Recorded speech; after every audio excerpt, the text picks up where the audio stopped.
ನಾರಾಯಣಂ ನಮಸ್ಕೃತ್ಯ ನರಂ ಚೈವ ನರೋತ್ತಮಂ ದೇವಿಂ ಸರಸ್ವತಿಂ ವ್ಯಾಸಂ ತಥೋ ಜಯಮುದಿರೇತ್. ಕಳೆದ ಸಂಚಿಕೆಯಲ್ಲಿ ಈ ರಾಜ್ಯವನ್ನು ಆಳುವಂಥ ನಾಯಕರ ಗುಣಲಕ್ಷಣಗಳು ಹೇಗಿರಬೇಕು, ಆ ನಾಯಕನ ಗುಣಲಕ್ಷಣಗಳಿಂದಲೇ ಪ್ರಭಾವಿತರಾದಂತಹ ಜನರು ಕೂಡ ಆತನನ್ನು ಅನುಸರಿಸಿ ಶ್ರೇಷ್ಠವಾದಂಥ ವ್ಯಕ್ತಿತ್ವವನ್ನು ಪಡ್ಕೊಳ್ಳಿಕ್ಕೆ ಅವರೂ ಕೂಡ ತನ್ಮೂಲಕ ಸಾಧ್ಯವಾಗುತ್ತದೆ. ಕಳೆದ ಸಂಚಿಕೆಯಲ್ಲಿ ಹೇಳಿದೆ, ಮನುಷ್ಯರಿಗಿಂತಲೂ ಸಾಮಾನ್ಯ ಜನರಿಗಿಂತಲೂ ಹೆಚ್ಚಿನದಾದಂತಹ ವಿಶೇಷ ಗುಣ ಅಂತ ಹೇಳುವಂಥದ್ದು ಅಲ್ಲಿ ರಾಜ ಮಹಾರಾಜರಲ್ಲಿ ಇರಬೇಕು ಅಂತ. ಹಾಗಾದರೆ ಅವರಲ್ಲಿ ಇರಬೇಕಾದಂಥ ಸಾಮಾನ್ಯ ಜನರಿಗಿಂತಲೂ ವಿಶೇಷವಾದ ಆ 6 ಗುಣಗಳು ಯಾವುದು ಎಂಬುದನ್ನು ನಾವು ತಿಳಿಸಿಕೊಡುವುದಾದರೆ, ವಕ್ತ ಪ್ರಗಲ್ಪೋ ಮೇಧಾವಿ ಶ್ರುತಿಮಾನ್ ನಯವಿತ್ಕವಿಹಿ ಅಂತ. ಈ 6 ಗುಣಗಳು ರಾಜನಿಗೆ ಸಾಮಾನ್ಯ ಮನುಷ್ಯರಿಗಿಂತ ವಿಶೇಷವಾಗಿ ಇರಬೇಕು. ಹಾಗಾದರೆ ವಕ್ತ ಪ್ರಗಲ್ಪೋ ಅಂದರೆ ವಕ್ತ ಅಂದರೆ ಏನು, ಅಮಾತ್ಯರೊಡನೆ ಹೇಗೆ ಮಾತನಾಡಬೇಕು, ಮುಖ್ಯಮಂತ್ರಿಯೋ ಅಥವಾ ಪ್ರಧಾನಮಂತ್ರಿಯೋ ಆಗಿದ್ದರೆ ತನ್ನ ಸಂಪುಟ ಸದಸ್ಯರಲ್ಲಿ ಆತ ಹೇಗೆ ಮಾತನಾಡಬೇಕು. ಗೂಢಾಚಾರರು ಅಂತ ಹೇಳ್ತಾರೆ. ಒಂದು ರಾಜ್ಯವನ್ನು ಆಡಳಿತವನ್ನು ನಡೆಸಬೇಕಾದ್ರೆ ಆ ರಾಜ್ಯದ ಮೂಲೆ ಮೂಲೆಗಳಲ್ಲಿ ಏನಾಗುತ್ತದೆ ಎಂಬುದನ್ನು ರಾಜ್ಯನಿಗೆ ತಿಳಿದುಕೊಳ್ಬೇಕಾದ್ರೆ ಅದಕ್ಕೆ ಗೂಢಚಾರರು ಅಂತ ಹೇಳ್ತಾರೆ, ಗುಪ್ತಚಾರಕರು ಅಂತ. ಅವರು ಇಂಥ ಕಡೆಯಲ್ಲಿ ಈ ರೀತಿಯಾದಂಥ ವಿದ್ಯಮಾನಗಳು ಆಗ್ತವೆ, ಇಂಥಲ್ಲಿ ದುಷ್ಟರಿದ್ದಾವೆ, ಅಥವಾ ರಾಜನನ್ನು ಅಲ್ಲಿ ಅವನ ಯಾವ ಆಡಳಿತದ ವಿಷಯದಲ್ಲಿ ಹೊಗಳುತ್ತಾರೆ ತಗೊಳ್ಳುತ್ತಾರೆ ಇತ್ಯಾದಿ ವಿಚಾರಗಳನ್ನು ಸಂಗ್ರಹಿಸಿ ಮುಂದೆ ರಾಜ ಅಲ್ಲಿ ಆಡಳಿತವನ್ನು ಮಾಡಬೇಕಾಗ್ತದೆ.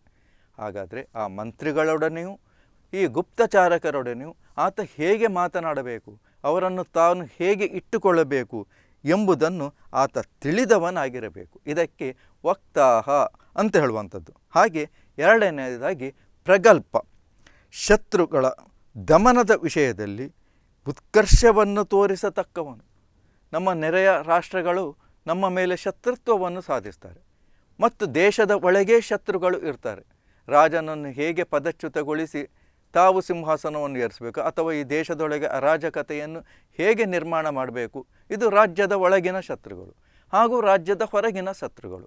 ಇವೆಲ್ಲವನ್ನು ಆತ ಗಮನಿಸಿಕೊಂಡು ಅಲ್ಲಿ ಶತ್ರುಗಳ ವಿಚಾರದಲ್ಲಿ ಉತ್ಕರ್ಷವನ್ನು ಆತ ತೋರಿಸತಕ್ಕಂತಹ ಗುಣರಾಜನಲ್ಲಿ ಇರಬೇಕು. ಹಾಗೆ ಮೇಧಾವಿಹಿ ಅಂದರೆ ತರ್ಕ ಕುಶಲವುಳ್ಳವನು, ತರ್ಕ ಕೌಶಲ್ಯವುಳ್ಳವನು. ಇವೆಲ್ಲವನ್ನು ಅನುಸರಿಸಿಕೊಂಡು ಹೇಗೆ ಮಾಡಿದರೆ ಇದರಿಂದ ನನಗೆ ಪ್ರಯೋಜನ ಆಗುತ್ತದೆ ಎಂಬಂತಹ ತರ್ಕವನ್ನು ಮಾಡುವಂತಹ ಬುದ್ಧಿಮತ್ತೆ ಆ ರಾಜನಲ್ಲಿ ಇರಬೇಕು. ಅದನ್ನು ನಾವು ಆತ ಮೇಧಾವಿ ರಾಜ ಅಂತೇಳಿ ನಾವು ಕರೆಯುವಂಥದ್ದು ಅಥವಾ ನಾಯಕನು ಅನ್ನಿಸಿಕೊಳ್ಳುವಂಥದ್ದು. ಹಾಗೆ ಶ್ರುತಿಮಾನ್, ಏನು ಶ್ರುತಿಮಾನ್ ಅಂದರೆ ಹಿಂದೇನಾಯಿತು ಅದನ್ನು ಅನುಸರಿಸಿ ನಾವು ಮುಂದೇನು ಮಾಡಬೇಕು ಅಂತ. ಅನೇಕ ಸಮಸ್ಯೆ ಅಂತೇಳುವಂಥದ್ದು ಇರ್ತದೆ. ಈಗ ನಮ್ಮೆದುರಿಗೆ ಬಂದಂತಹ ಸಮಸ್ಯೆ ಅಂತೇಳುವಂಥದ್ದು ಹಿಂದೆಯೂ ಬಂದಿರಬಹುದು. ಆಗ ಅಂತಹ ಸಮಸ್ಯೆಗಳು ಬಂದಾಗ ನಮ್ಮ ಹಿಂದಿನವರು ಆ ಸಮಸ್ಯೆಯನ್ನು ಹೇಗೆ ಪರಿಹರಿಸಿಕೊಂಡರು ಎಂಬುದನ್ನು ನಾವು ತಿಳಿದುಕೊಳ್ಬೇಕು. ಹಾಗೆ ಈಗ ಬಂದಂಥ ಸಮಸ್ಯೆಯನ್ನು ನಾವು ಹೇಗೆ ಪರಿಹರಿಸಿಕೊಳ್ಬೋದು, ಸಮಸ್ಯೆ ಪರಿಹರಿಸಿಕೊಂಡರೆ ನಂತರ ಮುಂದೆ ಯಾವ ರೀತಿಯಾದಂಥ ಪರಿಣಾಮ ಉಂಟಾಗುತ್ತದೆ, ಈ ರೀತಿಯಾಗಿ ತಿಳಿದುಕೊಳ್ಳುವಂಥದ್ದು ಅಲ್ಲಿ ಮುಖ್ಯವಾಗಿ ಅಲ್ಲಿ ಶ್ರುತಿಮಾನ್. ಇದನ್ನು ನಾವು ಅರ್ಥ ಮಾಡಿಕೊಳ್ಬೇಕು. ಹಾಗೆ ನಯವಿತ್ ಅಂದರೆ ನೀತಿಶಾಸ್ತ್ರವನ್ನು ಚೆನ್ನಾಗಿ ತಿಳಿದವನು. ನಾವು ಬಲಿಚಕ್ರವರ್ತಿಯ ಕಥೆ ಕೇಳ್ತೇವೆ.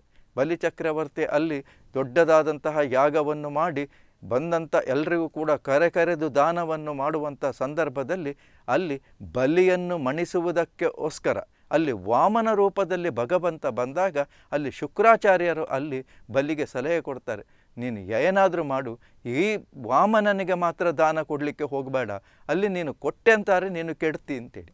ಅಂದರೆ ಆ ನೀತಿಶಾಸ್ತ್ರ ಅಂತ ಹೇಳುವಂಥದ್ದು ಅದು ಶುಕ್ರಾಚಾರ್ಯರಂತೆ ಇರಬೇಕು.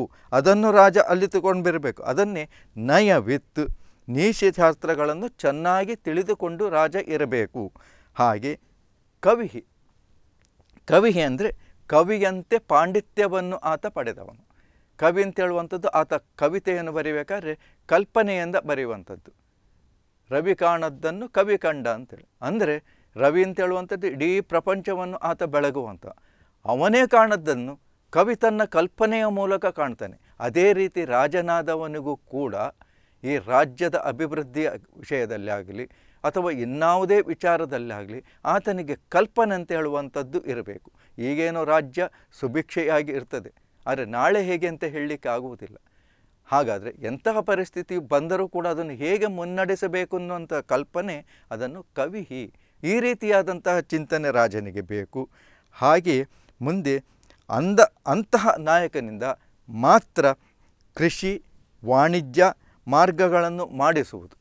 ಆ ರೀತಿಯಾದಂಥವನಿಗೆ ಈ ರೀತಿಯಾದಂಥ ಚಟುವಟಿಕೆಗಳಿಗೆ ಮುಂದೆ ಮಾಡಿಸಲಿಕ್ಕೆ ಸಾಧ್ಯ ಆಗುವಂಥದ್ದು. ಹಾಗೂ ಸೇತುವೆಗಳ ನಿರ್ಮಾಣ, ಕೋಟೆಗಳನ್ನು ಕಟ್ಟಿಸುವುದು, ಕೆಲವು ತಾಂತ್ರಿಕ ಪ್ರಕ್ರಿಯೆಗಳಿಂದ ಧನವನ್ನು ಖನಿಜಗಳನ್ನು ಆತ ಸಂಗ್ರಹವನ್ನು ಮಾಡುವಂಥದ್ದು.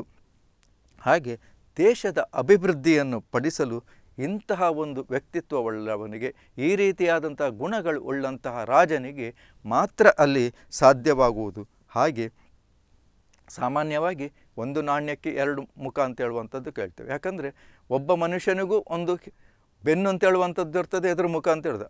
ಹಾಗೆ ಒಂದು ಶಬ್ದಕ್ಕೂ ಅಲ್ಲಿ ವಿರೋಧ ಶಬ್ದ ಅಂತ ಹೇಳುವಂಥದ್ದು ಇರ್ತದೆ, ಒಳಿತಿಗೆ ಕೆಡುಕು ಇರ್ತದೆ.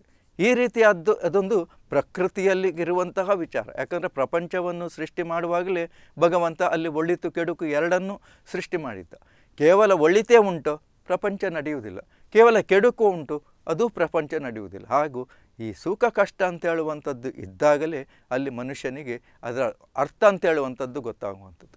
ಜೋರಾಗಿ ಬಾಯಾರಿಕೆ ಆದರೆ ಮಾತ್ರ ಆ ನೀರಿನ ರುಚಿ ಅಂತ ಹೇಳುವಂಥದ್ದು, ಅದರ ಮಹತ್ವ ಗೊತ್ತಾಗುವಂಥದ್ದು.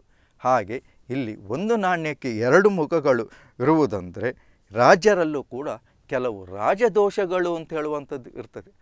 ಎಲ್ಲ ರಾಜರಲ್ಲೂ ಒಳ್ಳೆ ಗುಣಗಳೇ ಇರ್ತಾವೆ ಅಂತ ಹೇಳಲಿಕ್ಕೆ ಸಾಧ್ಯ ಇಲ್ಲ. ಅವನಲ್ಲಿ ಅದನ್ನು ನಾವು ರಾಜದೋಷಗಳು ಎಂಬುದಾಗಿ ನಾವು ಕರೆಯುತ್ತೇವೆ. ಅವುಗಳ ವಿಷಯದಲ್ಲಿ ನಾಯಕನಾದವನು ಬಹಳ ಜಾಗರೂಕತೆಯಿಂದ ಇರಬೇಕು. ಎಷ್ಟು ಜಾಗರೂಕತೆ ಇದ್ದರೂ ಕೂಡ ಅಲ್ಲಿ ಅದು ಅಲ್ಪವೇ ಅನ್ನಿಸಲ್ಪಡುತ್ತದೆ. ನಾಸ್ತಿಕ್ಯಂ, ಪರಲೋಕದಲ್ಲಿ ನಂಬಿಕೆ ಇಲ್ಲದಿರುವುದು, ಇದು ರಾಜನಲ್ಲಿರುವಂಥ ದೋಷ. ಎಲ್ಲವೂ ಅಧಿಕಾರ ಉಂಟು, ತನ್ನ ಸುತ್ತ ಕೈ ಕಾಲುಗಳಿಗೆ ಬೇಕಾದಷ್ಟು ಕಾಳುಗಳು ಇದ್ದಾರೆ, ಬೇಕಾದಂಥ ಸೈನಿಕ ಬಲ ಉಂಟು, ಅಕ್ಷೋಣಿ ಸೇನಾ ಬಲ ಇದೆ, ಎಲ್ಲ ರೀತಿಯಲ್ಲೂ ನಾನು ಚೆನ್ನಾಗಿದ್ದೇನೆ, ಅನುಕೂಲಸ್ಥನಾಗಿದ್ದೇನೆಂತ ಹೇಳಿದಾಗ ಅಲ್ಲಿ ತನ್ನಷ್ಟಕ್ಕೆ ಅವನಿಗೊಂದು ಗರ್ವ ಬರುವಂಥದ್ದು. ನಾನೇ ಶ್ರೇಷ್ಠ, ನಾನೇ ರಾಜ, ನಾನೇ ದೇವರು, ಈ ರೀತಿಯಾದಂತಹ ಕಲ್ಪನೆಗೆ ಆತ ಒಳಪಡ್ತಾನೆ. ಆದ್ದರಿಂದ ನಾಸ್ತಿಕ್ಯಂ ಅಂದರೆ ಪರಲೋಕದಲ್ಲಿ ನಂಬಿಕೆ. ಯಾಕಂದರೆ ಯಾವುದು ಕೂಡ ಮನುಷ್ಯ ಶಾಶ್ವತ ಅಲ್ಲ. ನಾವು ಹೇಗೆ ಈ ಭೂಮಿಗೆ ಬಂದಿರ್ತೇವೋ ಅದೇ ರೀತಿಯಾಗಿ ಈ ಭೂಮಿಯನ್ನು ನಾವು ಒಂದು ದಿನ ಅಲ್ಲ ಒಂದು ದಿನ ಬಿಟ್ಟು ಹೋಗುತ್ತೇವೆ ಅಂತ ಕಲ್ಪನೆ ಪ್ರತಿಯೊಬ್ಬರಿಗೂ ಇರಬೇಕು. ಅದು ಇದ್ದಾಗ ನಾವು ಮೈ ಮರೆಯುವುದಿಲ್ಲ, ಗರ್ವಕ್ಕೆ ನಾವು ಒಳಪಡುವುದಿಲ್ಲ. ಯಾಕಂದರೆ ನಾವೊಂದು ನೀರ ಮೇಲಿನ ಗುಳ್ಳೆ ಇದ್ದ ಹಾಗೆ ನಮ್ಮ ಈ ಜೀವನ ಎಂಬುದು ನಮಗೆ ಸದಾಕಾಲ ನಾವು ನೆನಪಿನಲ್ಲಿ ಇಟ್ಟುಕೊಂಡು ಇರಬೇಕಾಗ್ತದೆ. ಹಾಗೆ ಕ್ರೋಧ, ಈ ಕ್ರೋಧವೂ ಕೂಡ ರಾಜನಿಗೆ ಕೆಟ್ಟದ್ದನ್ನೇ ಉಂಟು ಮಾಡುತ್ತದೆ. ಕ್ರೋಧದಿಂದ ಏನು ಅನಾಹುತ ಆಗುತ್ತದೆ ಎಂಬುದಕ್ಕೆ ನೂರಾರು ಸಹಸ್ರಾರು ಕಥೆಗಳನ್ನು ನಾವು ಉಲ್ಲೇಖ ಮಾಡಬಹುದು. ಅದು ನಮ್ಮ ನಿತ್ಯ ಜೀವನದಲ್ಲೂ ಕೂಡ ಅನುಭವಕ್ಕೆ ಬರ್ತದೆ. ಹಾಗಾಗಿ ರಾಜನಾದವನಿಗೆ ಕ್ರೋಧ ಅಂತ ಹೇಳುವಂಥದ್ದು ಇರಬಾರದು. ಆ ಕ್ರೋಧ ಅಂತ ಹೇಳುವಂಥದ್ದು ಇದ್ದರೂ ಕೂಡ ಅದು ಒಳ್ಳೆಯ ವಿಚಾರಗಳಿಗೆ ಮಾತ್ರ ಇರಬೇಕು, ಶತ್ರುಗಳ ವಿಚಾರದಲ್ಲಿರಬೇಕು, ಪ್ರಜೆಗಳ ವಿಚಾರದಲ್ಲಿ ಇರಬಾರ್ದು. ಈ ರೀತಿಯಾದಂಥ ಕ್ರೋಧ ಇರಬೇಕು. ಹಾಗೆ ಪ್ರಮಾದ ಅಂದರೆ ಈ ಪ್ರಮಾದ ಅಂತ ಹೇಳುವಂಥದ್ದು ಯಾಕಾಗ್ತದೆ? ನಾವು ಏನೋ ಒಂದು ಕೈಯಲ್ಲಿ ಒಂದು ಗಾಜಿನ ಪಾತ್ರೆಯನ್ನು ಹಿಡ್ಕೊಂಡು ಹೋಗ್ತಾ ಇರ್ತೇವೆ, ಏನೋ ಗೊತ್ತಿಲ್ಲದೆ ಬಿದ್ದು ಹೋಗ್ತದೆ, ಪ್ರಮಾದ ಆಯಿತು ಅಂತ. ಹಾಗಾದರೆ ಆ ಪ್ರಮಾದ ಆಗಲಿಕ್ಕೆ ಕಾರಣ ಏನು? ನಾವು ಅದರ ಬಗ್ಗೆ ಹೆಚ್ಚಿನದಾದಂತಹ ಜ್ಞಾನವನ್ನು ಇಡದೇ ಇರುವಂಥದ್ದು, ಹೆಚ್ಚಿನದಾದಂಥ ಎಚ್ಚರಿಕೆ ಇಲ್ಲದೇ ಇರುವಂಥದ್ದು. ಹಾಗಾಗಿ ರಾಜ ಆಡಳಿತ ವಿಚಾರದಲ್ಲಿ ಪ್ರಮಾದವನ್ನು ಇರಬಾರ್ದು, ಎಚ್ಚರಿಕೆಯಿಂದಲೇ ಆತ ಇರಬೇಕಾಗುತ್ತದೆ. ಹಾಗೆ ದೀರ್ಘಸೂತ್ರಾತ ಅಂದರೆ ಕಾರ್ಯಗಳನ್ನು ಬಹಳ ನಿಧಾನವಾಗಿ ಮಾಡುವುದು. ನಾವು ಯಾವುದೇ ಒಂದು ಕಾರ್ಯವನ್ನು ಬಹಳ ನಿಧಾನವಾಗಿ ಮಾಡಬಾರ್ದು. ಅದು ರಾಜನಾದಲ್ಲಿ ಅಂತಹ ಗುಣಗಳು ಖಂಡಿತವಾಗಿಯೂ ಇರಬಾರ್ದು. ಹಾಗೆ ಜ್ಞಾನಮತ ಮದರ್ಶನಂ ಅಂದರೆ ಜ್ಞಾನಿಗಳನ್ನು ದರ್ಶನ ಮಾಡದಿರುವುದು. ರಾಜನಾದವನಿಗೆ ಇರಬೇಕಾದ ಮುಖ್ಯ ಗುಣ ದಿನನಿತ್ಯವೂ ಜ್ಞಾನಿಗಳಾದವರನ್ನು ಆತ ಮಾತನಾಡಿಸ್ತಾ ಇರಬೇಕು, ಅವರ ಜ್ಞಾನವನ್ನು ಆತ ಪಡ್ಕೊಳ್ಬೇಕು. ನಾನೇ ಜ್ಞಾನಿ, ನಾನೇ ಶ್ರೇಷ್ಠ ಅಂತ ರಾಜ ಕೂತ್ರೆ ಅದು ಆಗಲಿಕ್ಕಿಲ್ಲ, ಇದು ರಾಜ್ಯದ ಅಧಪತನಕ್ಕೆ ಕಾರಣವಾಗ್ತದೆ. ಹಾಗೆ ಜ್ಞಾನಿಗಳ ದರ್ಶನವನ್ನು ಆತ ಮಾಡಬೇಕು, ಮಾಡದೇ ಇರುವುದು ಕೂಡ ಆತನಲ್ಲಿರುವಂಥ ದೋಷ. ಹಾಗೆ ಆಲಸ್ಯಂ, ರಾಜನಿಗೆ ಆಲಸ್ಯ ಅಂತೇಳುವಂಥದ್ದು ಇರಬಾರ್ದು. ಆಲಸ್ಯದಿಂದ ಇದ್ದರೆ ಎಷ್ಟು ತೊಂದರೆ ಆಗುತ್ತದೆ ಎಂಬುದನ್ನು ನಾವು ಇತಿಹಾಸದಲ್ಲಿ ಬಹಳಷ್ಟು ವಿಚಾರಗಳನ್ನು ತಿಳ್ಕೊಳ್ಳಿಕ್ಕೆ ಸಾಧ್ಯ ಉಂಟು. ಹಾಗೆ ಪಂಚವೃತ್ತಿಕ, ಪಂಚೇಂದ್ರಿಯಗಳಿಗೆ ದಾಸನಾಗಿರುವಂಥದ್ದು. ತನ್ನಲ್ಲಿ ಹಣ ಉಂಟು, ಜನಬಲ ಉಂಟು ಅಂತೇಳಿ ಆತ ಇಂದ್ರಿಯಗಳಿಗೆ ದಾಸನಾದಾಗ ಅಲ್ಲಿ ರಾಜ್ಯಾಡಳಿತ ಮೇಲೆ ಅದರ ಪರಿಣಾಮ ಅಂತೇಳುವಂಥದ್ದು ಬೀರ್ತದೆ. ಅದರ ಬಗ್ಗೆ ಎಚ್ಚರಿಕೆಯಿಂದ ಇರಬೇಕು. ಹಾಗೆ ನಿಶ್ಚಿತ ನಾಮನಾರಂಭ ಅಂದರೆ ತಾನು ಮಾಡಬೇಕೆಂದು ನಿರ್ಧಾರ ಮಾಡಿರುವುದನ್ನು ಮಾಡದೇ ಇರುವುದು. ಏನೋ ಒಂದು ಒಳ್ಳೆಯ ಕೆಲಸ ಮಾಡಬೇಕು ಅಂತ ಆತ ನಿರ್ಧಾರ ಮಾಡ್ತಾನೆ, ಆದರೆ ಅದರ ಬಗ್ಗೆ ಉದಾಸೀನನಾಗಿ ಅದನ್ನು ಮಾಡದೇ ಇರುವಂಥದ್ದು ರಾಜನಿಗೆ ಇರುವಂತಹ ದೋಷಗಳು. ಹಾಗೆ ಮಂಗಲಾದ್ಯ ಪ್ರಯೋಗ ಅಂದರೆ ಮಂಗಳ ಕಾರ್ಯ ದೇವತಾ ಪೂಜೆಗಳನ್ನು ಮಾಡದಿರುವಂಥದ್ದು. ನಾವು ಮಳೆ ಬರಬೇಕು ಅಂತ ಹೇಳ್ತೇವೆ, ಮಳೆ ಬಂದರೆ ಮಾತ್ರ ರಾಜ್ಯ ಸುಭಕ್ಷೆ ಆಗಿರಬೇಕು. ಯಾಕಂದರೆ ಬೆಳೆ ಬೆಳಿಬೇಕು, ಬೆಳೆ ಬೇಕು ಅಂತಾರೆ ಮಳೆ ಬೇಕೇ ಬೇಕು. ಹಾಗಾದರೆ ಮಳೆ ಪುಕ್ಸಟೆ ಬರುವುದಿಲ್ಲ. ಹಾಗಾದರೆ ಹೇಗೆ?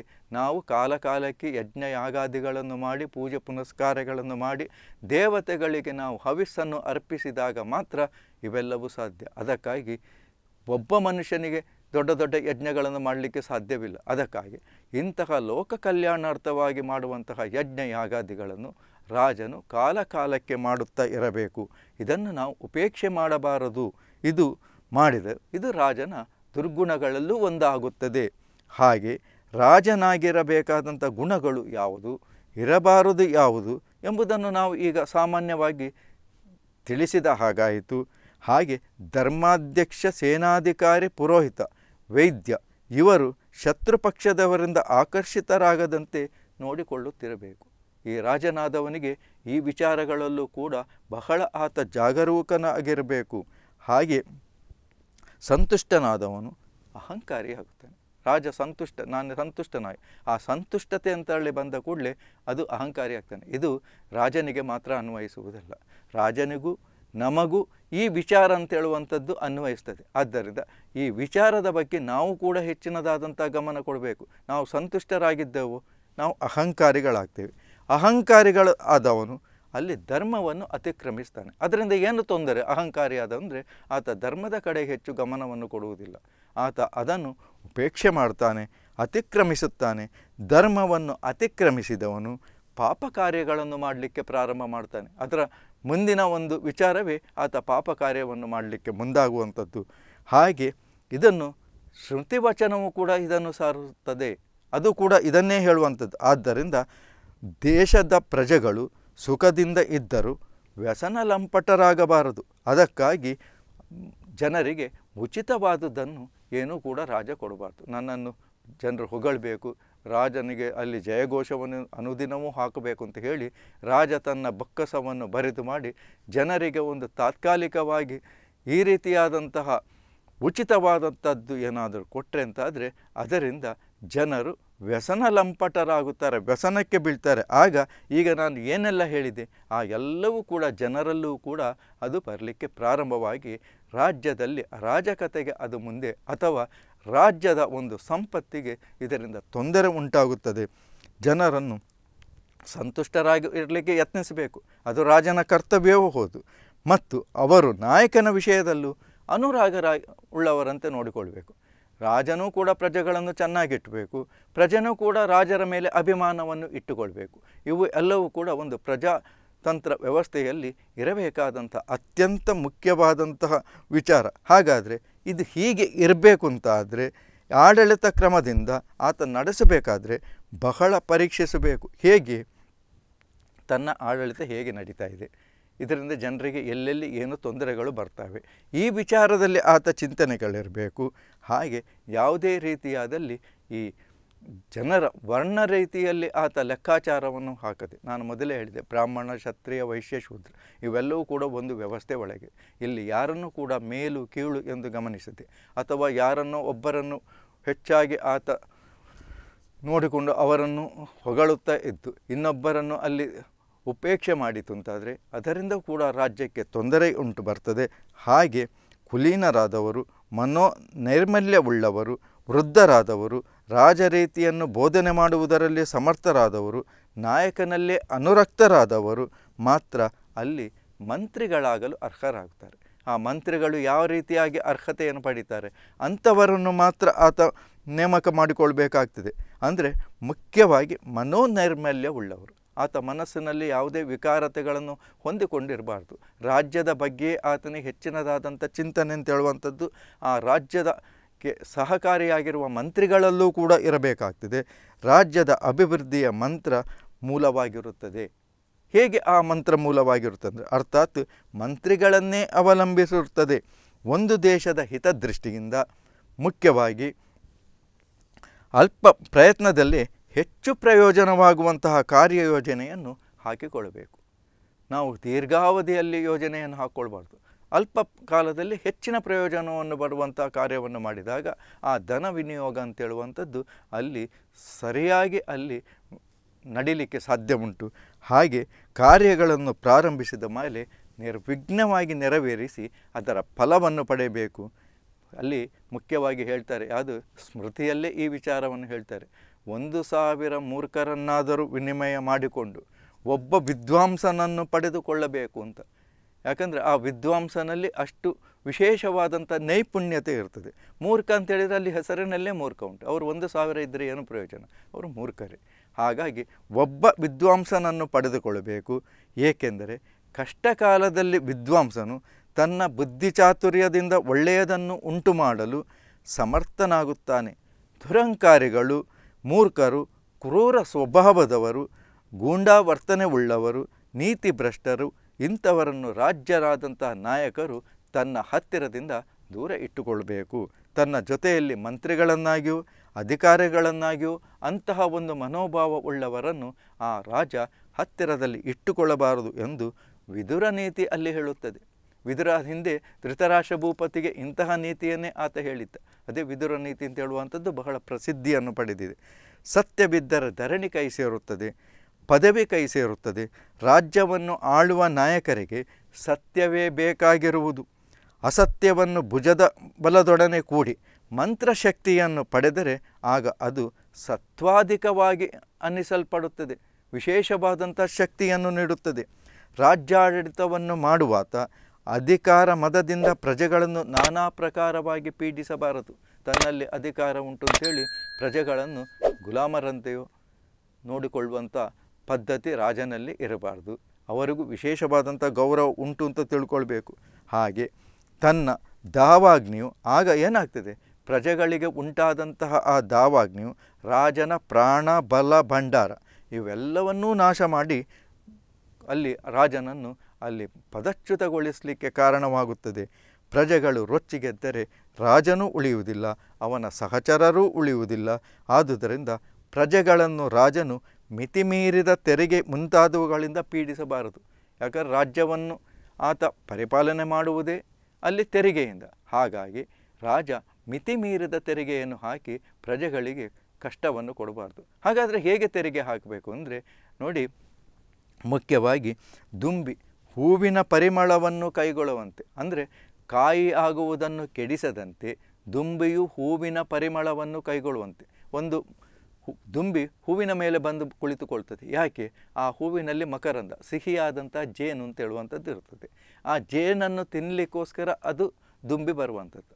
ಆದರೆ ಅದು ತಾನು ಮಕರಂದವನ್ನು ಅಥವಾ ಆ ಜೇನನ್ನು ಸ್ವೀಕರಿಸುವಾಗ ಅಲ್ಲಿ ಕಾಯಿ ಆಗುವುದನ್ನು ಕೆಡಿಸಬಾರ್ದು. ಹೂವಾಗುವ ಉದ್ದೇಶ ಏನು? ಹೂವಾದ ನಂತರ ಕಾಯಿ ಆಗುವಂಥದ್ದು. ಆ ಕಾಯಿ ಆಗುವುದನ್ನು ಕೆಡಿಸದಂತೆ ಆ ದುಂಬಿಯು ಹೇಗೆ ಮಕರಂದವನ್ನು ಹೀರುತ್ತದೆಯೋ ಅದೇ ರೀತಿ ಪ್ರಜೆಗಳಿಗೆ ಮೇಲೆ ರಾಜನಾದವನು ತೆರಿಗೆಯನ್ನು ವಿಧಿಸಬೇಕು ಅಂತ. ನಾವು ತೆರಿಗೆಯನ್ನು ಕೊಡ್ತೇವೆ ಅಂತ ಹೇಳುವ ಮನಸ್ಸು ಜನರಿಗೆ ಬರಲೇಬಾರ್ದು. ಆ ರೀತಿಯಾಗಿ ಅವರಿಗೆ ಕಷ್ಟವಾಗದಂತೆ ತೆರಿಗೆಯನ್ನು ಆ ರಾಜನಾದವನು ಸ್ವೀಕರಿಸಬೇಕು. ಕೃಷಿಯೇ ಸರ್ವಸ್ವಕ್ಕೂ ಮೂಲ. ಹಾಗಾಗಿ ರಾಜನಾದವನು ಕೃಷಿಗೆ ಹೆಚ್ಚಿನದಾದಂತಹ ಒತ್ತನ್ನು ಕೊಡಬೇಕು. ಹಾಗೆ ದೇಶದ ಜನರಲ್ಲಿ ಕೃಷಿಗೆ ಹೆಚ್ಚಿನ ಮಾನ್ಯತೆ ಕೊಟ್ಟಾಗ ಜನರಲ್ಲಿ ಧನ ಸಂಚಯನವಾಗುತ್ತದೆ. ಅದು ಹೊರತುಪಡಿಸಿ ಯಾರನ್ನೋ ಓಲೈಸಿಕೊಳ್ಳುವುದಕ್ಕಾಗಿ ಕೃಷಿ ಭೂಮಿಯನ್ನೇ ನಾವು ಪರೆಬಾರೆ ಮಾಡುವಂಥದ್ದು, ಅದರಲ್ಲಿ ಬೇಕಾದಂಥ ಕೈಗಾರಿಕೆಯನ್ನು ಮಾಡುವಂಥದ್ದು, ಇಂತಹ ಯೋಜನೆಗೆ ಮುಂದಾಗಬಾರದು. ಕೃಷಿಯನ್ನು ಯಾವಾಗಲೂ ವೃದ್ಧಿಪಡಿಸುತ್ತಿರಬೇಕು. ಕೃಷಿಹೀನವಾಗಿರುವ ದೇಶ ಅದು ದುರ್ದೇಶ ಎಂಬಂಥ ಮಾತಿದೆ. ಎಲ್ಲಿ ಕೃಷಿ ಇಲ್ಲವೋ ಆ ದೇಶ ಅಂತೇಳುವಂಥದ್ದು ದುರ್ದೇಶವಾಗುತ್ತದೆ. ಹಾಗಾಗಿ ನಾವು ಮುಖ್ಯವಾಗಿ ಇಲ್ಲಿ ನಾವು ಗಮನಿಸಬೇಕಾದ್ದು, ರಾಜ್ಯವನ್ನಾಳುವ ನಾಯಕನಿಗೆ ನೀತಿಯನ್ನು ಹಿಡಿದು ನಡೆಯುವವನಿಗೆ ಜನಾನುರಾಗ ವಿಶೇಷವಾಗಿ ಉಂಟಾಗುತ್ತದೆ. ಜನಾನುರಾಗದಿಂದ ಧನಲಾಭವಾಗುತ್ತದೆ. ಧನದಿಂದ ಸಮಸ್ತ ಪರಿಕರಗಳೂ ಲಭ್ಯವಾಗುತ್ತದೆ. ಪರಿಕರದಿಂದ ಜಯ ಕೈ ಸೇರುತ್ತದೆ. ಹೀಗೆ ಉಂಟಾದ ಜಯದಿಂದ ಧರ್ಮ ಸಾಧನೆ ಆಗುತ್ತದೆ. ಧರ್ಮ ಉಳ್ಳವನಾಗುವುದರಿಂದ ದೇವತೆಗಳಿಗೆ ಸಂತುಷ್ಟಿಯಾಗುತ್ತದೆ. ಈ ರೀತಿ ಪ್ರಜೆಗಳನ್ನು ತುಷ್ಟಿಪಡಿಸುವ ನೀತಿಯಿಂದ ಇಹಪರಗಳನ್ನು ಆತ ಅಲ್ಲಿ ಗೆಲ್ಲಲಿಕ್ಕೆ ಸಾಧ್ಯ ಉಂಟು. ಹಾಗಾಗಿ ರಾಜ್ಯವನ್ನು ಆಳುವಂತಹ ರಾಜ ತನ್ನ ಸುದೀರ್ಘವಾದಂಥ ಕಾಲದಲ್ಲಿ ಪ್ರಜೆಗಳನ್ನು ಸಂತೋಷಪಡಿಸಬೇಕು. ಪ್ರಜೆಗಳನ್ನು ಸಂತೋಷಪಡಿಸಿದಂಥ ಸಂದರ್ಭದಲ್ಲಿ ಆತ ಮುಂದೆ ವಿಶೇಷವಾದಂತಹ ಪುಣ್ಯವನ್ನು ಸಂಪಾದಿಸಿ ಅಲ್ಲಿ ಪರಲೋಕದಲ್ಲೂ ಕೂಡ ಆತ ಸ್ಥಾನವನ್ನು ಪಡ್ಕೊಳ್ಳಿಕ್ಕೆ ತನ್ನಿಂದ ಸಾಧ್ಯವಾಗ್ತದೆ. ಹಾಗೆ ನಾಯಕನನ್ನು ಎನ್ನಿಸಿಕೊಳ್ಳಬೇಕಾದವನಿಗೆ, ರಾಜ್ಯವನ್ನು ಆಳಬೇಕು ಅಂತ ಅನ್ನಿಸಿದವನಿಗೆ ಸತ್ಯವೇ ಬೇಕಾಗಿರುವುದು. ಅದಿಲ್ಲದೆ ಹೋದಲ್ಲಿ ಜನರ ದೃಷ್ಟಿಯಲ್ಲಿ ಆತ ಬಹಳ ನಿಕೃಷ್ಟನಾಗಿ ಹೋಗ್ತಾನೆ. ಜನರ ಶಾಪಕ್ಕೆ ಆತ ಗುರಿಯಾಗಬೇಕಾಗ್ತದೆ. ಹಾಗೆ ಈ ರೀತಿಯಾದಂಥ ರಾಜನೀತಿ ಅಂತ ಹೇಳುವಂಥದ್ದು ಬಹಳ ವಿಶೇಷವಾಗಿ ಮಹಾಭಾರತದಲ್ಲಿ, ಪುರಾಣ ಕಥೆಗಳಲ್ಲಿ, ಚಾಣಕ್ಯ ನೀತಿ ಮೊದಲಾದಂಥ ವಿಚಾರಗಳಲ್ಲಿ ಇದೆ.